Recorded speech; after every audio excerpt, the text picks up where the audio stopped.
El 30 de abril llega a Tecnópolis una de las bandas más importantes e históricas del metal, Megadeth. 4 décadas de velocidad, política, drogas, redención, cáncer, Grammys, 18 miembros a lo largo de toda su historia y un solo hombre que nunca dejó de estar, Dave Mustaine, que nació el 13 de septiembre de 1961 en La Mesa, California, un suburbio al este de San Diego, cerca de la frontera de México. Era un ambiente de clase media baja, de pobreza, y tenía a sus padres divorciados. Luego que dejara Metallica en 1983, volvió a Los Ángeles en un autobús en el cual encontró un panfleto político del senador californiano Alan Cranston sobre la proliferación nuclear. En ese panfleto apareció el término técnico militar Megadeth, que es una unidad de medición equivalente a 1 billón de muertes por explosión nuclear. Dave lo leyó, lo guardó y decidió que ese iba a ser el nombre de la banda con la que iba a demostrar a todos de lo que él era capaz. Después de ser despedido de Metallica, todo lo que recuerdo es que quería ser más rápido y mejor que ellos. Y eso fue lo que me propuse hacer. La rabia en ese autobús no fue destrucción, fue combustible. Y eso es historia. Un dato curioso de la banda es que en verdad Megadeth debería llamarse Megadeth. Este es el término que estaba utilizado en el panfleto, pero Dave cuando lo escribió mal y decidió dejarlo así. Así que es conocido como el error ortográfico más famoso de la historia del metal. Para entender por qué Megadeth suena como suena, es importante entender el mundo en el cual surgió. Estamos en 1983-1986, plena Guerra Fría. La tensión más alta entre Estados Unidos y la Unión Soviética desde la crisis de los misiles de Cuba en 1962. En 1983, cuando Dave funda Megadeth, Ronald Reagan era el presidente de Estados Unidos y acababa de anunciar la iniciativa de defensa estratégica, lo que los medios llamaron Star Wars. Era un sistema de misiles espaciales para interceptar ojivas nucleares soviéticas. El mundo entero vivía bajo la amenaza real de un holocausto nuclear. Los jóvenes en los suburbios de Los Ángeles, ciudad que aparecería en cualquier lista de objetivos nucleares soviéticos, lo sentían en la piel. Esa angustia está literal en la música de Megadeth. El thrash metal nació exactamente de eso: velocidad y agresión como respuesta al miedo físico. Fue un fenómeno fundamentalmente californiano y específicamente del área de San Francisco y de Los Ángeles. Metallica, Slayer, Exodus y los propios Megadeth, todos en el mismo eje geográfico. No es coincidencia. California era el estado con más bases militares del país, el más cerca de las rutas de misiles transpacíficos y también el más políticamente activo en el movimiento antinuclear. Eso explica por qué hay canciones como Peace Sells, Who's Buying, literalmente la paz se vende, pero ¿quién compra? O Holy Wars de Punishment Do, son canciones políticas, no solo sonido. Cuando en 1986 MTV censuró el video Peace Sells por considerarlo demasiado incendiario durante la Guerra Fría, el efecto fue el opuesto. Los fans copiaban el video en VHS y lo distribuían. Podríamos decir que fue la primera viralización de un video de metal. Ahora, hablemos un poco de la discografía.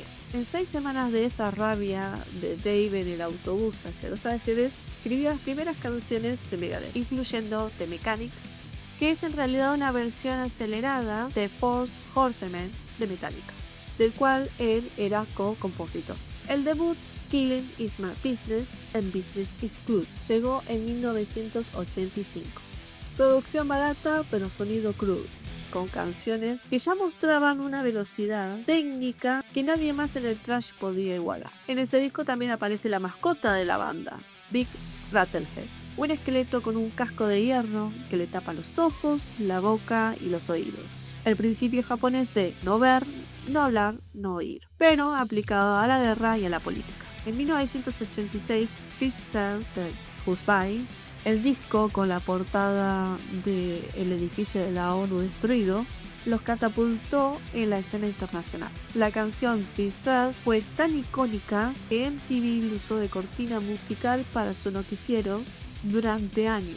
una ironía gigante, la misma cadena que los censuró usaba su riff de intro de su programación. En 1990 llegó la obra maestra, Rust in Peace. El título viene de una calcomanía que Dave vio en un auto que decía: que todas tus armas nucleares se oxiden en paz. Un juego de palabras con Rest in Peace, que es Descansa en paz.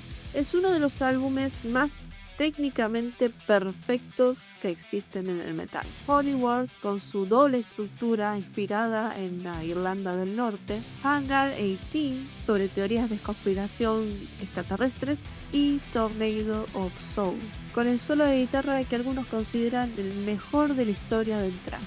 En 1992 llegó Countdown to Extinction, el disco más vendido. Con Symphony of Destruction generaron un himno que hoy los argentinos cantan con la melodía de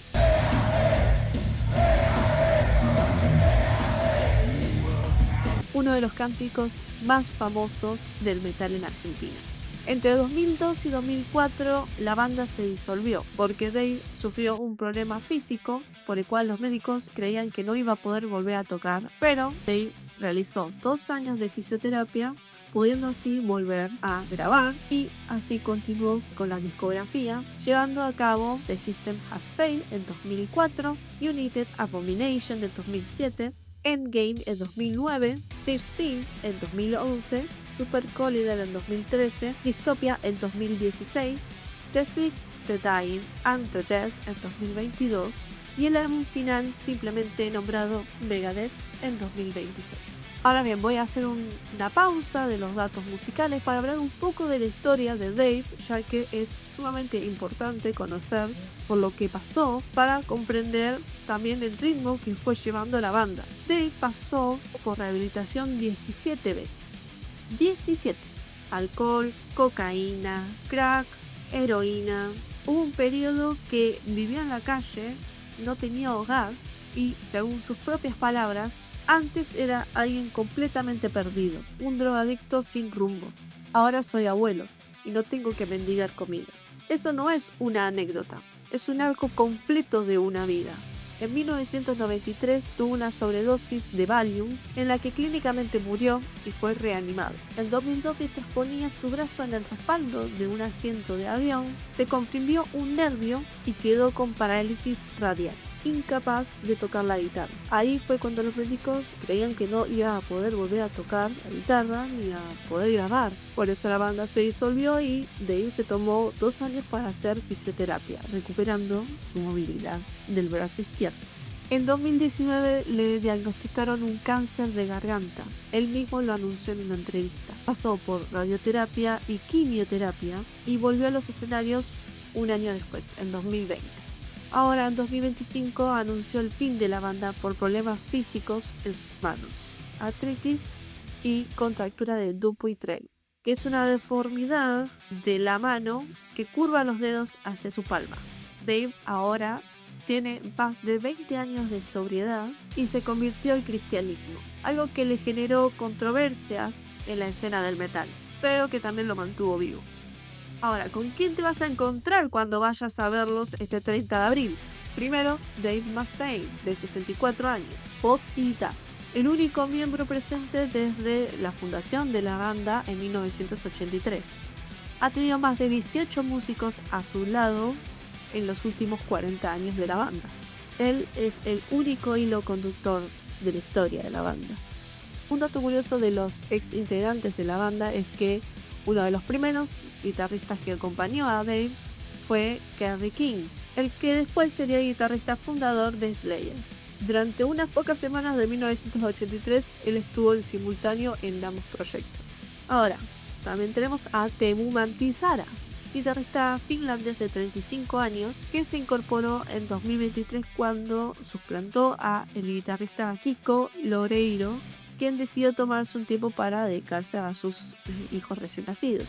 Teemu es el primer finlandés en ser miembro de Megadeth y es un dato bastante interesante porque Finlandia es uno de los países con la escena de metal más desarrollada per cápita en el mundo. James Lomenzo, bajista, fue miembro de la banda de 2006 a 2010 y regresó en 2021. Él tiene un historial increíble, trabajó con David Lee Roth, Black Label Society y hasta el grandísimo Ozzy Osbourne. Y por último tenemos a Dirk Verbeuren, baterista belga, desde 2016. Y ahora, ¿cuál es el vínculo especial de Megadeth con Argentina? No es solo que vienen seguido, es que Dave reconoció a Argentina como algo especial. Hay hasta un DVD llamado That White Night Live in Buenos Aires, grabado en 2005 en el Luna Park. En ese DVD se puede escuchar a todo el público argentino cantar todas las canciones como si fuera un partido de fútbol. Dave la describió como una de las experiencias más intensas de su carrera. El cántico Aguante Megadeth sobre la melodía de Symphony of Destruction es internacionalmente conocido por la comunidad metalera como uno de los cánticos más impresionantes, poderosos en la escena del metal. Bandas de todo el mundo vienen a Argentina sabiendo que el público argentino tiene esa energía única. El show de 30 de abril en Tecnópolis es formato Open Air, es decir, a cielo abierto, en un predio que puede albergar a decenas de miles de personas, y llega como parte de la gira latinoamericana que incluye Colombia, Brasil, Chile. El setlist va a incluir clásicos inevitables como Symphony of Destruction, Peace Sells, Holy Wars, Hangar 18, Tornado of Souls, A Tout Le Monde y canciones del nuevo álbum Megadeth de 2026. También hay probabilidades que toquen Rust in Peace, Polaris y Countdown to Extinction. Así que eso es Megadeth, una banda que nació de un billete de autobús y un panfleto nuclear, que sobrevivió 17 rehabilitaciones, cáncer, parálisis y hasta la disolución de la banda, pero que llega para cerrar 40 años con el show más grande de su historia en Argentina. La historia de Mustaine no es la historia de un músico, es la historia de alguien que convirtió a la furia en arte, la rabia en canciones políticas y la desesperación en sobriedad.